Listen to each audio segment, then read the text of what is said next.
How's it going, guys? Welcome back to another episode of Let's Try It Out. So in today's episode, we're going to be trying out Diplomacy is Not an Option.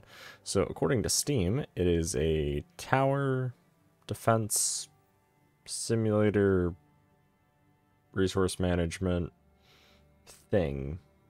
However, how I would explain it is it's more of like a city builder meets, I would definitely say like tower defense. So there are a couple different modes. There is currently not a fully fleshed out campaign. There's only a little bit, and as you can see here, there's currently only 2 missions. It is currently in early access. A lot of the games I play, and I think a lot of you guys have probably noticed this as well, but a lot of games recently, just in general, are early access games, right? So as you can see, there are some other things we can go ahead and hit play on. So I'm hopefully going to come back to this game at some point in the future and either play through the campaign or, look at some other aspects of it. There is a tutorial there. We already just looked at the campaign. There's endless mode. So if you're somebody like myself who wants to, play the game as far as you can go, right? See how high you can go. Definitely worth it. Sandbox mode is more of, so you want to kind of perfect a certain thing, or you have a certain scenario in mind, right?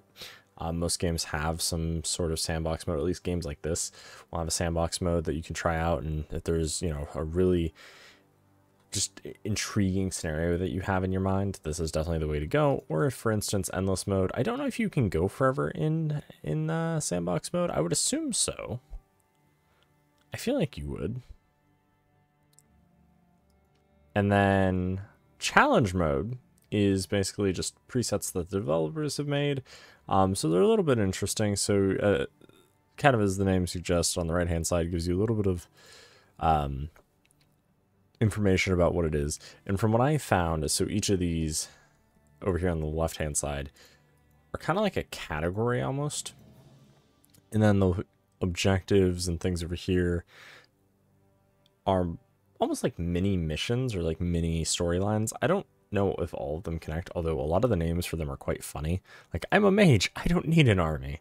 And it does give you a little bit of a description, tells you the types of enemies, obviously the mission objectives, how many attacking waves there are, size, difficulties that you can select here. It doesn't really tell you what the difficulties do, which is one downside that I'm not a fan of in this game.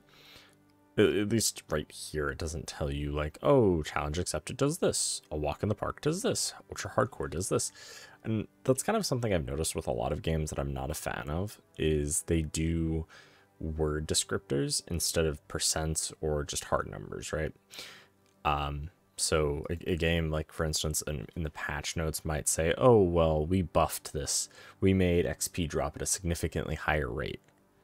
Well, what does significant mean? Because significant to me could mean 100%, but significant to somebody else could simply mean 50% or even 200%, right? And so depending on your take on it, you might view the word descriptors as a lot more than they really are or a lot less than they really are. And so obviously the difficulty names are quite funny, but I wish if I moused over this, it would give me a little tooltip. So that is one caveat that I'm not a fan of. So obviously there's a whole bunch of different battles or different kind of things we can do, which are pretty fun. I did play this one earlier, really good. Then lastly, you can go ahead, and I have my save here, but otherwise you can go through. I think for the purposes of today, let's check out a couple of the scenarios, or the challenges, I guess. And just explore them. So let's see, which ones look interesting? Epic battles. The Royal Army Strikes Back. The Return of the Lunatic Peasants. I kind of think we should try this one. So let's do it. A couple of things to note when playing this game is it is a bit CPU intensive, so it's not necessarily something that's going to be worth having like I don't want to say a lower end PC, but it is important to know that you are going to have some struggles if you try to run this on a lower machine. So that is one thing to note. So each mission, or usually each world that you go into, has this of the return of the lunatic. Well, not this specifically, but just kind of tells you what you're doing, some objectives. So the return of the lunatic peasants, right? It tells us those things, and tells us we have to repulse a single attacking wave and kill all the enemies in the area. Right? And so this does have RTS vibes, right? We can pause, we can speed it up, and all those fun things. So it is important to note, because we are playing a scenario, it does give us quite a large starting, not area per se, but just a large starting amount of stuff. Because traditionally you're only going to start with your castle and some houses.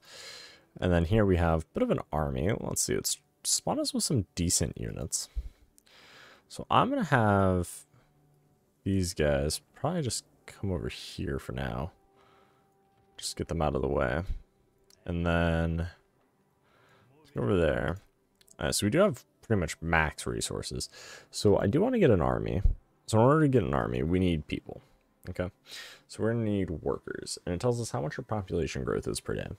So a couple of things I want to look at for this is I want to get some houses. So let's go ahead and get a couple houses. I wish I could click and drag. That is one thing that I'm not fond of, is not being able to just click and drag like a line of houses. So another thing I want to go ahead and do is I want to get some builders houses. So builders houses just allow us to do more construction. So I'm going to go ahead and get 4 of those. Now we don't have to play this the same way we would have to play it if we were playing in endless mode. So I don't really have to worry about things like cemetery and hospital and all these other things, because we're just playing the scenario and we're playing until day 10 basically. So the enemy squad will attack that day, or day 10. So we have 10 days to effectively get ready. So, and because we have a lot of resources, I don't think I'm going to set up too much farming. I mainly just want to focus on getting houses. So things that we're going to need to do that are basically just going to be those components. So a lot of this, again, if we were going for an endless run, we would build things in such a way that would allow us to focus on expandability and kind of that sustainability of our base. But here, I want to get some more, so I guess we'll do there. Because again, we don't really need too much. All right. So I'm going to go ahead and just unpause and put it on 2 times speed. We do need to explore this area just a little bit. So we can have some, let's grab some of our guys, send them up there. Oh, there are enemies on the map. Okay. So I do need to be careful of that then. So, just like in endless mode, enemies are going to spawn kind of off and about. Okay, I do want to get these top priority though. Okay. And then let's go ahead and get some more. Let's see, let's get some barracks.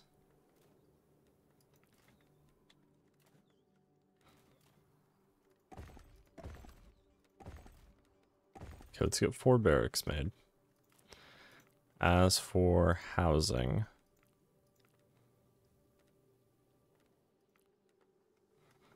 okay, let's go ahead.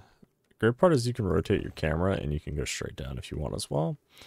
So what I'm doing here is just putting down a tavern, which uses 2 workers, a little bit of wood, a little bit of stone. It does require a Town Hall 2 to build. So again, in our scenarios here, we have access to all the technology, crap ton of resources, things of that nature, right? So now here what I'm going to do is, because I know we're going to need a lot of people, I want to add more people to the living. So I could put it here in the corner, but then I lose out on about a quarter of that circle. So what I want to do is say build it like there, right?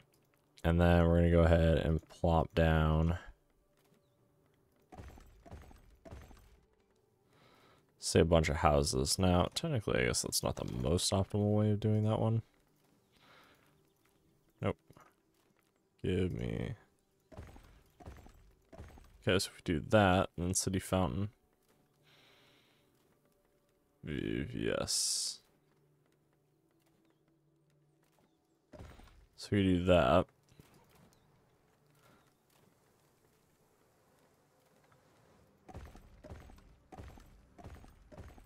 Count.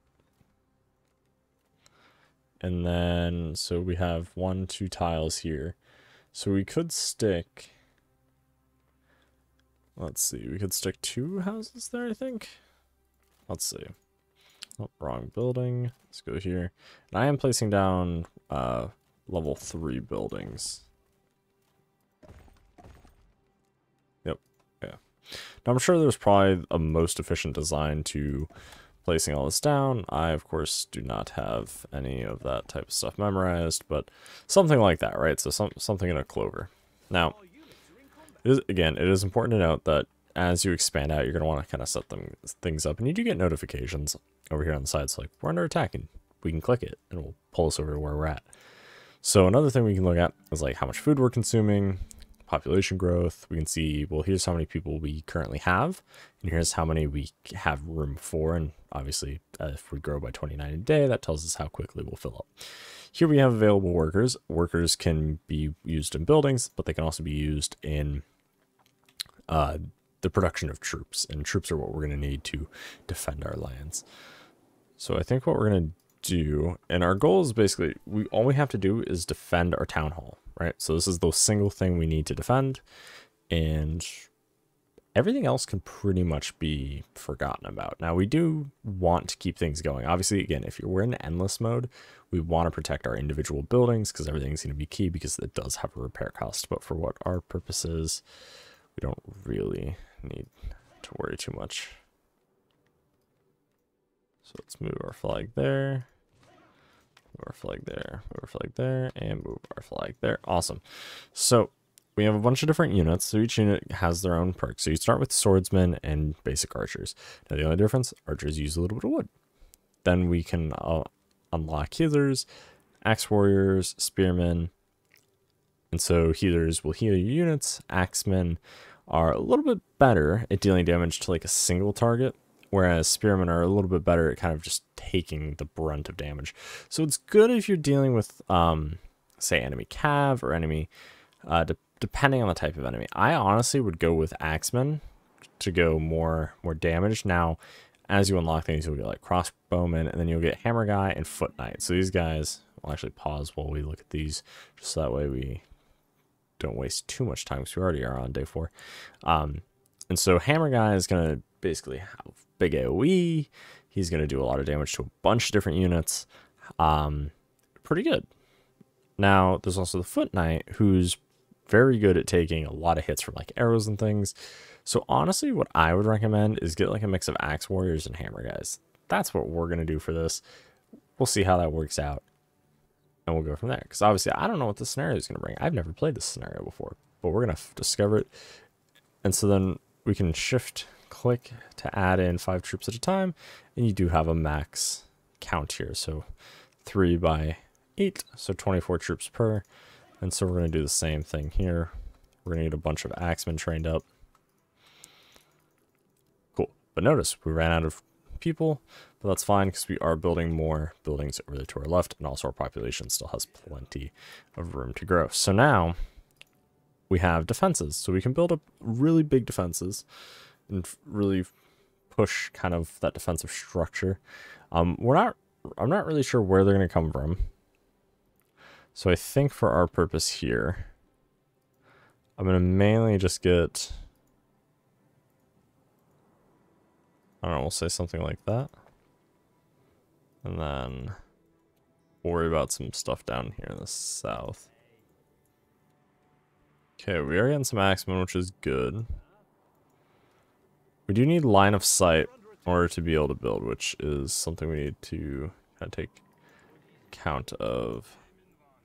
Okay, so let's go drag those guys over there. So these are the little enemies, kind of little farmers. I don't know if they are, I believe those are just the peasants. Alright, so one thing I do want to try to get some of these. Now we do need wood. So it looks like we might have to set up some sort of logging, which I didn't really want to have to try to set up, but we might have to. These scenarios are all very detailed. Oh, forgot there were enemies. Pull back, pull back. You guys come up. And you can just click, hold left click, select a bunch of your units. You can also, if you wanted, say, just all your axemen, you could double click, and then all the axemen on your screen, so I have 71 right now, will be selected. So here we can go ahead and select, and then if we wanted to, we could increase or decrease the line, and we could also have them do there, and then go there. And then notice how it says hold shift plus new command, add command to the queue. So we could do a thing here, and then here, and then here, right? So they're going to form their line. They're going to go up, form their line. They're going to just go run to the next one. But for now, we're just going to have them sit there. It is day 5. I feel like we're not very prepared, but we'll see what we can do. I'm going to go ahead and get just kind of a little lumber mill. Nothing major, I guess. That's going to be #1 priority right now. So all of our builders are down here building things, which is fine. But we do want to make sure that we get other things going. Obviously, as you play like endless mode and whatnot, you will strike a balance between expanding and kind of defending. If you guys really think you guys would enjoy this game as a series, definitely leave that down below, and I could probably turn this game into a Let's Play. It's definitely got that potential. We go through and play that. If you guys are interested in any of the other series we have, definitely go subscribe so you guys don't miss out on any future videos of things. And if you haven't already, leave a like button on today's video, as it does help support the channel. And if you have any questions, comments, or concerns, or any games you would like me to play in the future or would like to see on this channel, leave those down below. Or if there's a game you want to see me play more of, definitely leave that down below as well. Or if you just want to say hi, that's also appreciated. Alright, so it looks like we have 62 guys. So let's go ahead and get... I want to get a couple of these guys made. Except we don't have wood. So anyway, I could increase the area, but I do want to get more wood. Let's pause this for a minute. Well, we have one guy. Let's go ahead and get some...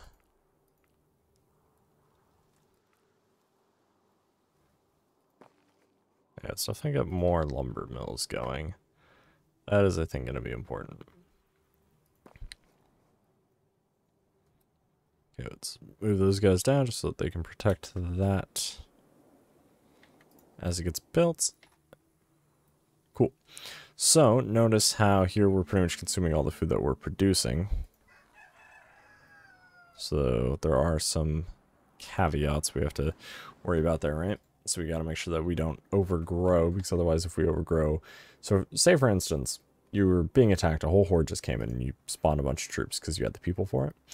If you don't have the food to maintain it, all of your troops will start taking damage, not just the ones that are over the limit, right? So if your limit's 100 and say you have 110 like troops, well, all of them are going to take damage until you slowly lose enough to get back within however much you can actively maintain, and then they should heal up. I can't remember if they heal back up with the hospital or not.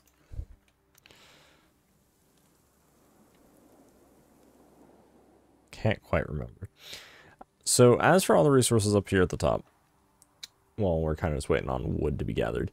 So we went over people, we went over workers. So we have food. So the red part tells us how much we are going to use or how much we're going to consume. So we have enough to where we'll have some left over this day, meaning that we are producing in excess. So we can see how much we have stored, how much we're going to consume, and how much we produced during the last day. Notice 188 is less than 264. Now that means we did have a surplus at some point, whether it's because we had more stored or from one thing or another. However, that supply is dwindling. Now, another thing we need to look at is we have wood, which, you know, is the thing we currently are in need of. I think we're going to go ahead and get however many of these guys that I can support. Now, notice they take gold coins, which are these, which we'll get to here in a sec. So wood we're getting from the trees. And then there is a reforester we can get as well. I don't think it's under that one. This one. Not that one. This one? Not that one either. Maybe it was this one. Still not that one. This one. Yes. Forester's Cabin. So we can place that down, and so it will replant tree. So anybody who's ever played Banished, which, very good game. Highly recommend you guys go check that game out. Really good. And if you guys want to see me play it, you guys know what to do. Smash that like button, leave a comment down below, and I will add it into the queue of games to hit, or to play. Right now I have like 4 or 5 games to play for this series specifically. But if you guys want to see me play any of them as a full-blown series, let me know down below, and I'll see what I can come up with. Anyway, so Forester's Cabin, it will grow trees in a radius, and then you can have log cabins chop it down, or lumber mills chop it down. There's also stone mines, which will get you stone, and there's iron mines, which get you iron. So stone is basically kind of these whitish yellow blocks here, kind of tan maybe. These are mainly going to be used in the construction of like stone walls. They're also used in some troops, I believe, and some other infrastructure purposes. Then you have iron, which is a little bit more rare, a little harder, a little more scarce. So notice also here with these 2 different ore fields, you have regular ore fields, which these have a finite number, right? So it's like a single pillar. And then these ones, which are more of a big rectangle, these are going to be your like infinite resource, right? So you can set something up. There's not very many on a map, like maybe 3 or 4. Here, obviously, we're in a scenario, so the map's much, much smaller, but it's also geared towards just doing a scenario, not long term. Then finally, we have soul crystals and gold. Gold we can get through the marketplace, but we can also occasionally find it on the map.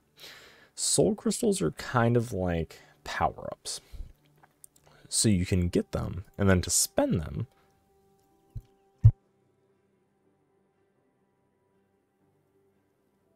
there's some abilities down here. So depending on what is happening, right? So the soul crystals are, what I would recommend is something you save for when you absolutely need it, right? So it's kind of your rainy day fund, or shit hits the fan fund, for a lack of a better term. So summon will give you 5 dark knights. So it's basically 5 of these guys, 5 of the foot knights, for 120 seconds, so 2 minutes, to fight for us. Now they can die, and if they die, they're gone. And if, say, you spawn them in and you don't use them, well, after 2 minutes, they're gone. There's Astral Ray, which requires us to build an obelisk, and effectively is like an ion beam from the sky, or Hammer of Dawn, or I'm trying to think what was another good one. Liberty Prime, I think, had something like that from Fallout. Trying to hit as many game references as I can. Another couple things to look at, and is kind of an important note, is, so if we look at some of these, notice how their cost differs. So like Astral Ray is 5, or a Summon is 2. So for the price of an Astral Ray, we could get 10 Dark Knights. So depending on your scenario. So if I, for instance, was being attacked from the north and maybe the south, well, I might think, oh, well, I could get the Astral Ray, hit over here, and then hit over here. Well, it doesn't work quite like that. And I do wish it told you how long you had, like, on your cursor. It does not. It is a finite number, or like finite time limit you have to use it, and basically it's like a pen where your mouse is. I believe it does damage your troops, which again, I wish it told you that, but it doesn't. Summon, you could get 2 groups, right? So again, if we were being attacked from the north, south, well, I might be more likely to use summon, because then I could send troops to the north, troops to the south. Mass healing, as its name suggests, you heal your troops. It's really good if you don't have mages, or your healers died, or you're like just trying to get by. Meteor's interesting because I haven't found it too useful, because it's very expensive, and I don't feel like it does a whole lot. Because sure, everything gets 800 damage, so it's I suppose good if you just are out of everything and you really are just like, you know what, YOLO, let's do it. I honestly would recommend between the Astral Ray and the Summon, and then maybe Mass Healing if you really, really need it, because it is a pretty strong tool for only 2 of the Soul Crystals. All right, so with that, let's go ahead and let's see if we can even survive the scenario. I don't know if we will be able to. I do want to get some healers, though. So let's stack up a group of healers, and then I think we can afford that. And then I do want to get some more of these guys. Okay. Now notice our food. We're consuming quite a lot, and we no longer have really enough to feed all of our guys. So let's go ahead and get some crop plots down. Good thing. So when you're placing these, if you right click after placing one, because oh no, you realized you accidentally placed one in the wrong spot, it will remove the crop plot, and then you can replace it down. So I'm gonna go ahead and do that, that, and that. Great part is, yeah, I was gonna say we're probably gonna get these things built pretty quickly. So there are different ways you can get food.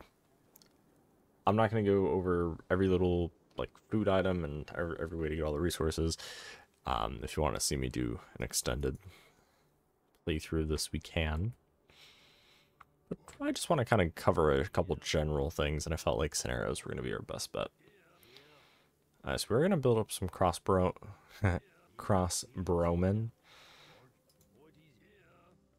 I like that better than bowman. Broman. So we're going to get some food. So notice how our total consumed and produced is going to change a little bit with the construction and completion of these windmills. So we went from 206, still 206. That should be working. Not sure why they are not. Is because we're out of food storage? Granary is full, yes. Okay. So, in case you ever run out of resources, so you kind of can notice it up here with these storages, and then these right here, these granaries. So it shows 27 out of 200, and then here it shows 74 out of 200. So we do have plenty of room. It's just that the town hall's internal storage is full, so we do have plenty of room, at least for now. But we are going to want to make sure that we can maintain this very large army, and I also want to make sure we can get some walls built.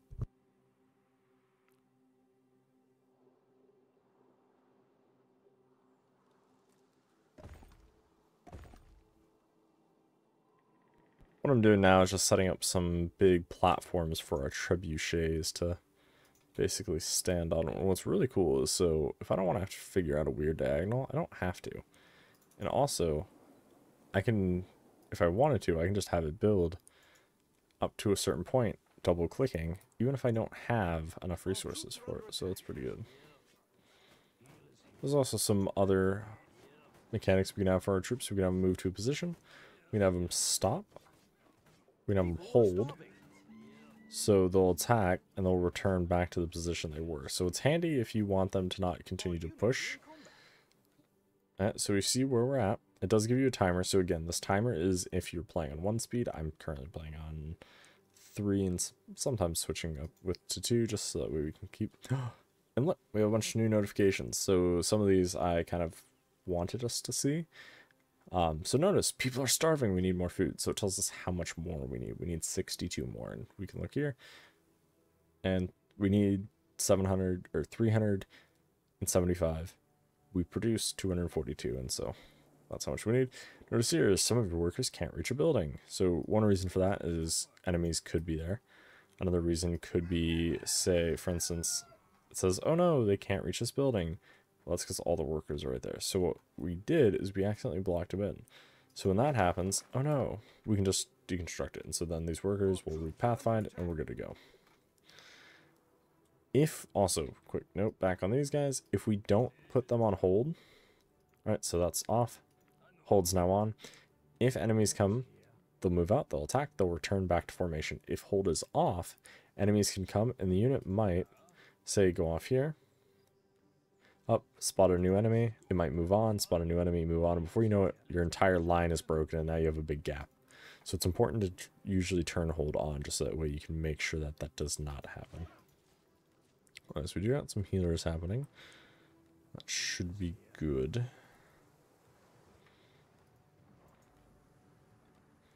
Alright, so it is going to be probably pretty hard for us to defend this.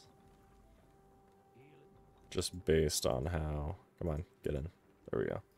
So notice it has a much bigger range now that it's in that tower. So, but it also has this minimum range. So if something gets under the tower, well, it can't really attack it.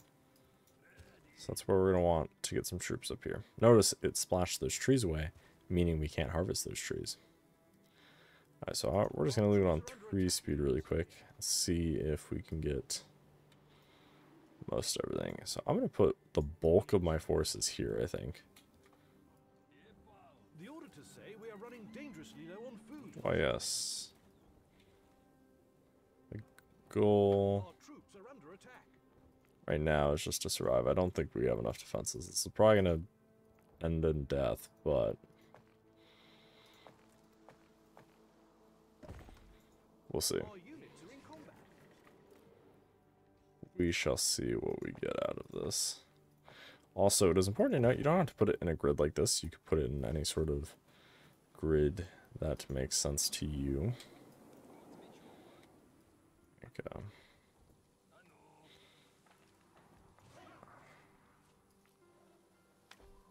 Okay, let's see. How many guys can... I would say we do need food to make them.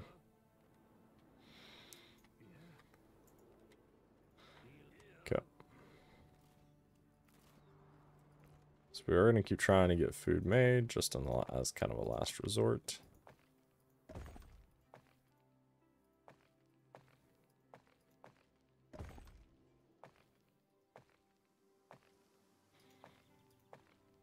And then there we go.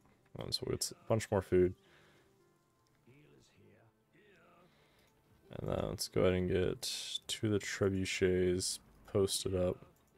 Because the bulk of the enemy is going to be over there. Bulk of the enemy is going to be up there. Alright. Our troops are under attack. So we'll see. We'll see how it works. Food stores are almost empty.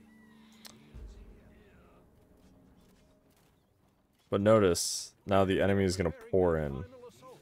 Our troops are under attack. So, this does highlight, oh no, we don't really have walls. And look, they're running right past. So, what we can do is we can charge. And notice how, as they clear things... Yep.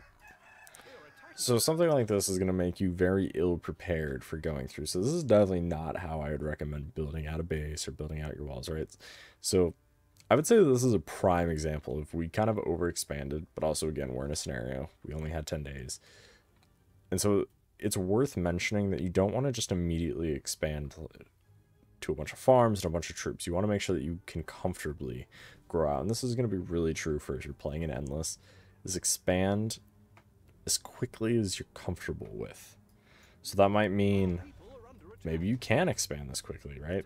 Without losing something. And so here's a scenario where it's like, okay, I have no troops over here, but I see that there's this massive wave. So I'm going to get a bunch of guys positioned. And so notice, now we have a bunch of those. But look how quickly they dropped. So even though, yes, they were able to get there in time, they didn't have enough oomph to really stop anything. So that's one thing that the knights aren't great at. So like if you have a horde like this, don't send in the knights. Use the astral ray. Try to peel them off of that. Try to get your troops to reposition, but you really want to hold a strong defensive line. So Thou's diplomacy is not an option. Now, I know some people would like to see me win, and if you guys want to see me win and play some Endless mode, leave that down below, and we'll see what we can do. If you guys enjoyed today's episode, if you guys liked today's game, leave a like on today's video. If you have any questions, comments, or concerns about the game itself, or any of the modes, or would like future videos on this game, again, let me know down below. I know you guys hear it time and time again, but feedback is important. It helps me know what you guys like, what you guys don't like, what you guys want to see more of, what you guys want to see less of. And with that, hope you guys enjoyed. If you guys did, you guys know what to do. Hit the subscribe button, turn the little bell notification on, and I'll see you guys in the next one. Thanks for watching, guys. Have a good one. Peace out.